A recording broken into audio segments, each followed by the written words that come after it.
Quiero comenzar otra vez con el libro, en primero de, segundo de Pedro, capítulo 1, los versos que leímos. Segundo de Pedro 1, versos 16 al 21. Busquen conmigo, por favor. Segundo de Pedro 1, 16 al 21.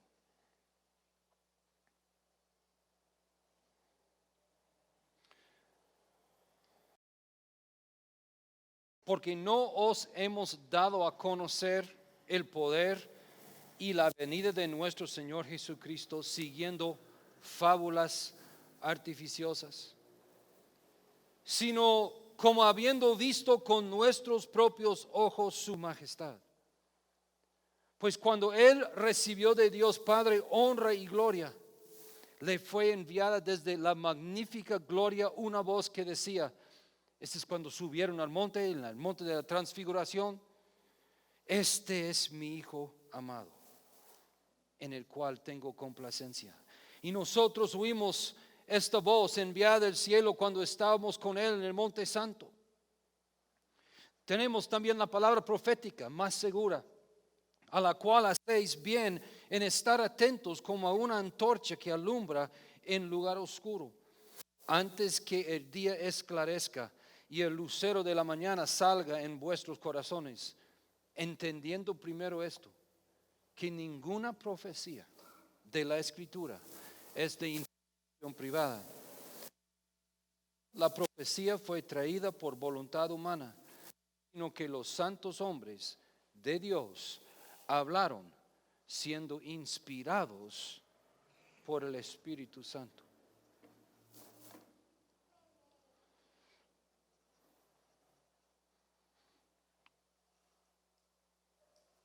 Hay mucha gente que son amantes de la ciencia. A mí me encanta la ciencia. Uno de mis cursos favoritos en mis tiempos de estudio fue biología. Me encanta la ciencia y cómo es, para mí la ciencia revela de que hay un ser con un cerebro mayor que la mía que hizo todo. Me encanta la ciencia. Pero hay muchos que intentan probar la existencia de Dios con ciencia.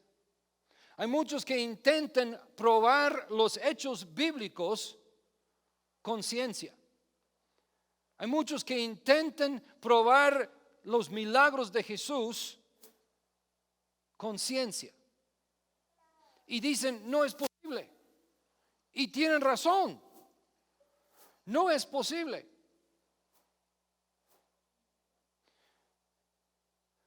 Hay ciencias forensicas que hoy día se utiliza para ayudar en los tribunales, sacando el DNA o ADN se llama en español, ADN, balísticos de las armas para ver si salió de esta arma o no, y utilizan la ciencia, pero básicamente la manera de probar, si hay mucha gente hoy día, mucha gente encarcelado, que si tan siquiera tuvieron un testigo que pudo haber corroborado su testimonio, ellos no estarían en la cárcel. Si tan solo hubiera uno. Digamos, aquí tenemos un señor asesinato. Bueno, no sabemos, está siendo acusado de asesinar a alguien. Pero en eso viene la prima de su cuñada. Y ella dice, un momento, él no, ¿a qué hora se murió ella? Fue matado a las 10:23. Pues él estaba con nosotros en la casa. ¿De verdad? Sí. Y ella está dispuesta a testificar a eso. Y en eso está un amigo de la prima de la cuñada. Y él dice, yo también lo vi, él estaba ahí con nosotros, él no pudo ver. Difícilmente van a poder echar a él a la cárcel, porque hay dos testigos que dicen que él no pudo haber estado ahí. Probamos la historia No con ciencia, sino con evidencia. Pero evidencia de palabras, evidencia de testimonios. Es lo primero que buscan cuando quieren acusar a alguien, buscan a un acusador, 2 acusadores, 3 acusadores. Y lo primero que la defensa busca son los que pueden testificar a favor de el que está siendo acusado. Porque la manera de probar la historia es a través del testimonio de los que vieron los acontecimientos.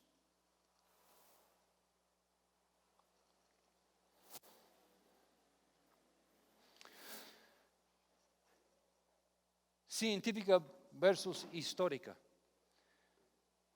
Para probar algo científicamente tiene que ser medible, observable y repetible. Son las 3 leyes de la ciencia. Para probar algo científicamente tiene que ser medible, observable y repetible. No podemos medir si Jesús estaba acá. No podemos medir si esos libros fueron escritos por quien dice que fueron escritos. No es posible observarlo. Es imposible observar si ellos escriben, porque en aquellos días no tenían iPhones donde podían grabar a Pablo escribiendo el libro de Corintios. Y no es repetible porque ya pasó. Histórica, para probar algo histórico debe haber evidencia corroborada por testigos. Busquemos en 1 Corintios 15. 1 Corintios 15, versos 1 al 8.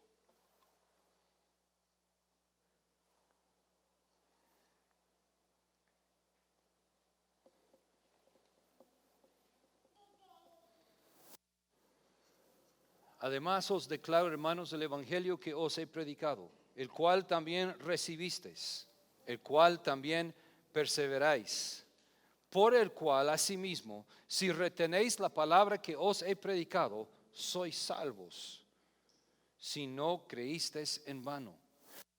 Primeramente os he enseñado lo que asimismo recibí, que Cristo murió por nuestros pecados, conforme a las Escrituras, y que fue sepultado y que resucitó conforme a las Escrituras, y que apareció a Cefas, pues a los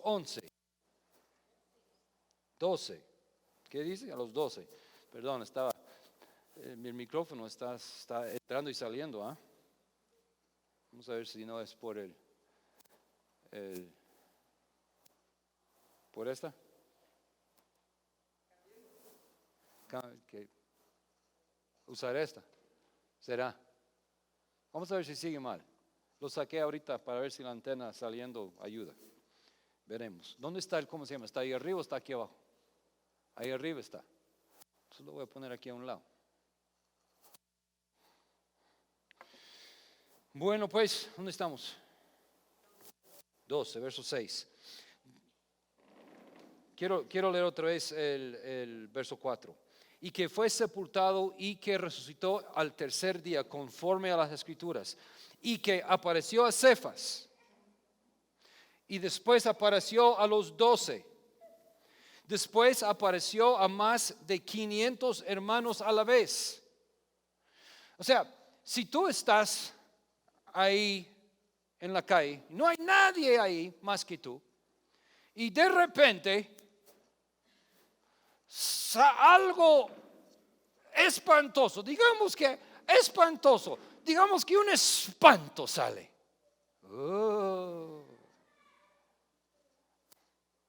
La Llorona le sale ahí a la par del río. Wow, y miras y no hay nadie. No he estado tomando. ¿Sabe? ¿Será que lo que vi fue real o no fue real? Uno duda. Pero si estás parado ahí con 500 personas Y las 500 personas miran la misma cosa. Ahí sí uno no duda. Jesús murió en la cruz. Lo vieron morir. Vieron cuando lo bajaron y lo llevaron al sepulcro. Lo envolvieron y echaron especias y echaron la piedra enfrente de la tumba.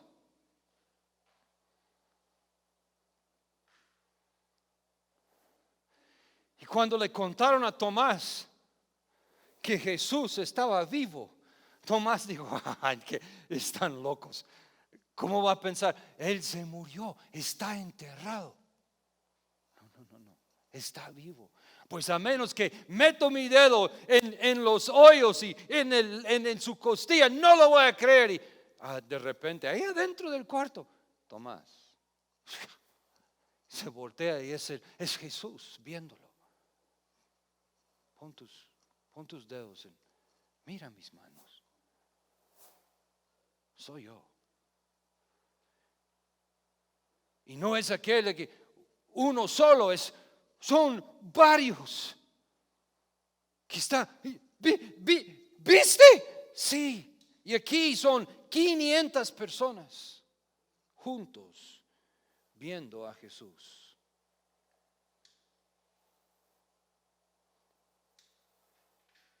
De los cuales muchos viven aún cuando él estaba escribiendo este libro, esas palabras, había mucha gente que podía refutarlo y decir, no, Pablo, eres un loco, no vimos nada. O podían decir, sí, es cierto.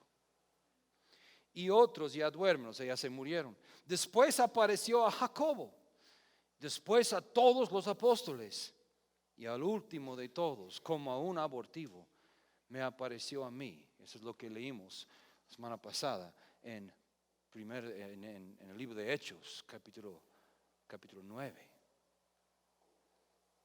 donde Jesús apareció a él en el camino a Damasco.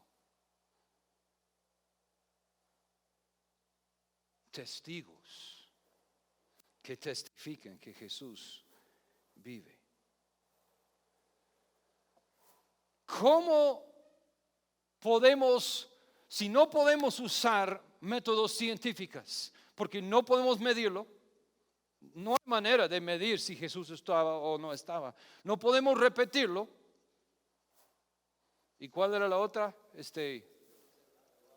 No podemos observar. Pero lo que sí podemos hacer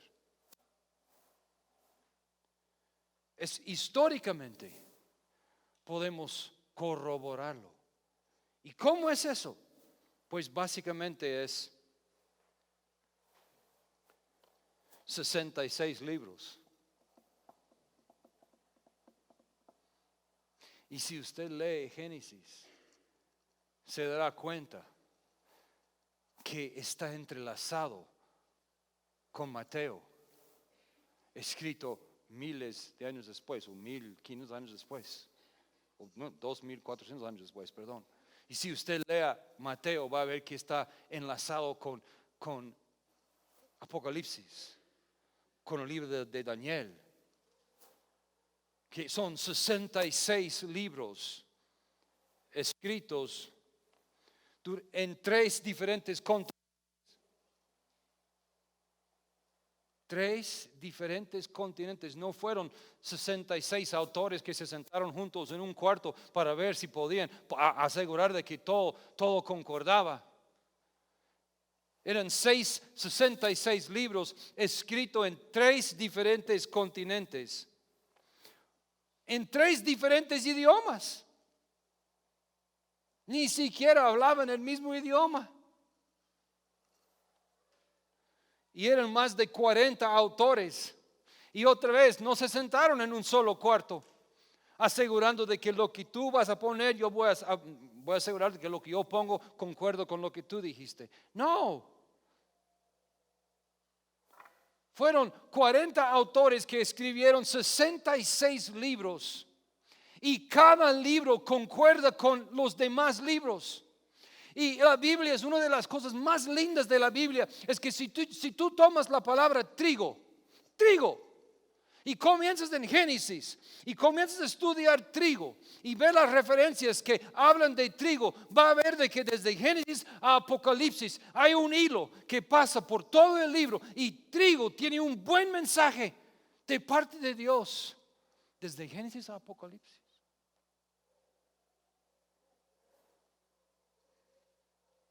$40 autores durante un periodo de 1500 años. 1500 años. Me equivoqué cuando dije 2400. Esos fueron los acontecimientos de Abraham, de Moisés. Fueron escritos en el tiempo de Moisés, 1500 años antes del último libro de Apocalipsis. Y hay más de 23,000 excavaciones arqueológicas que comprueban que eso sí es ciencia, de cierta forma. Abren un hoyo y encuentran de que, ve, tal como ahí está, nítido. Saben ustedes, han encontrado tantas cosas. La arqueología es fascinante. Han encontrado los establos de Salomón donde tenían sus 1000 caballos.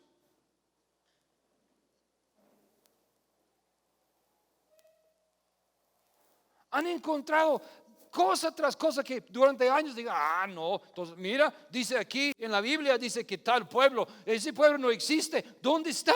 Hemos buscado, no está. Y de repente alguien comienza a escarbar en algún lado y comienza y encuentran inscripciones y, aquí está, solo que estaba enterrado, pero aquí estaba el pueblo que la Biblia menciona.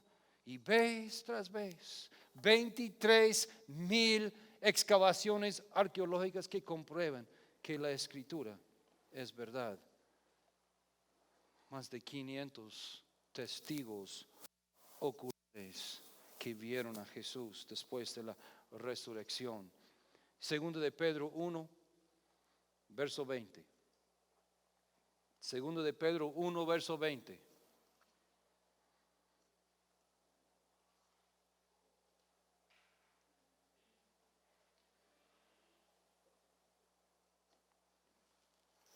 Entendiendo primero esto, que ninguna profecía de la Escritura es de interpretación privada, porque nunca la profecía fue traída por voluntad humana. O sea, la palabra de Dios, la profecía, la palabra de Dios, nunca fue traída por voluntad humana, sino que los santos hombres de Dios hablaron siendo inspirados por el Espíritu Santo. Y eso es lo que tenemos en Génesis, en Éxodo, en Levítico, en Números, en Deuteronomio. Y todos los demás libros. Hombres inspirados por Dios escribieron los acontecimientos y contaron una historia y relataron una historia. Y es la historia de Dios interactuando con los hombres. Es la historia de cómo Dios que interactuamos con Él. Es la historia de la ley. Es la historia de la caída de la raza humana, de Adán y Eva. Es la historia de la redención, siendo profetizado años y años y años y años antes de que aconteció. Son los escritores escribiendo acerca de la crucifixión antes de la crucifixión fuera inventada. Y alguien me dice, ¿cómo puedes creer la Biblia? Es que es un libro lleno son fábulas. ¿En qué cabeza? Estúdialo, léelo, fábulas, nada que ver. Y es el libro más guardado de la historia. Con más de 26,000 manuscritos o porciones de manuscritos.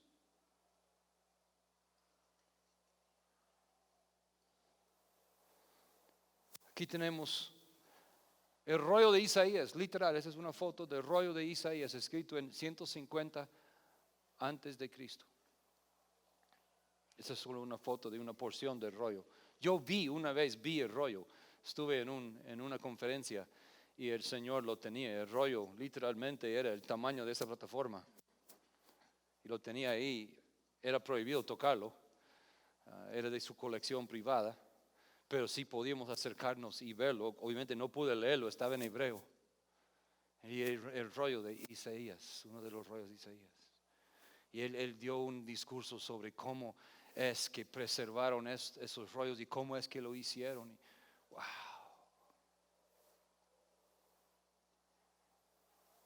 Y esos todavía existen. Todavía existen. Entonces la pregunta es, ¿por qué creer la Biblia? Es por eso.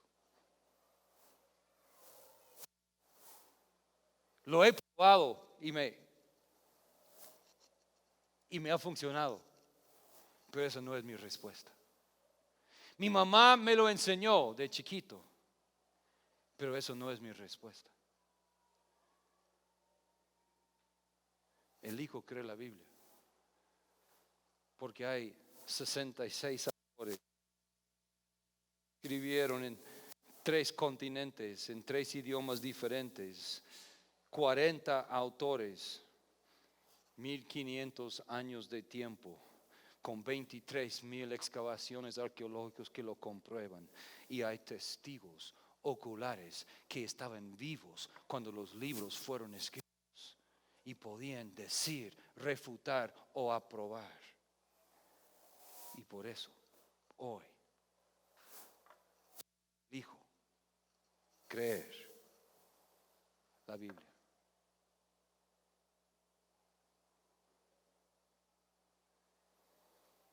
Si alguien te confronta, si alguien te trata de convencer de que es ridículo creer la Biblia, son fábulas. Esas son cosas de viejas.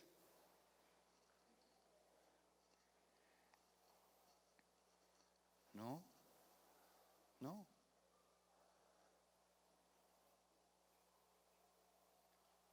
La Biblia es lámpara para mis pies, luz para mi camino. La Biblia es vida. La palabra de Dios es viva.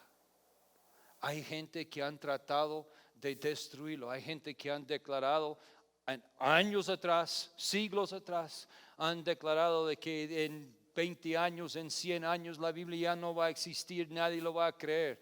Y aquí estamos. Cada día hay más prueba de que lo que la Biblia dice es verídico.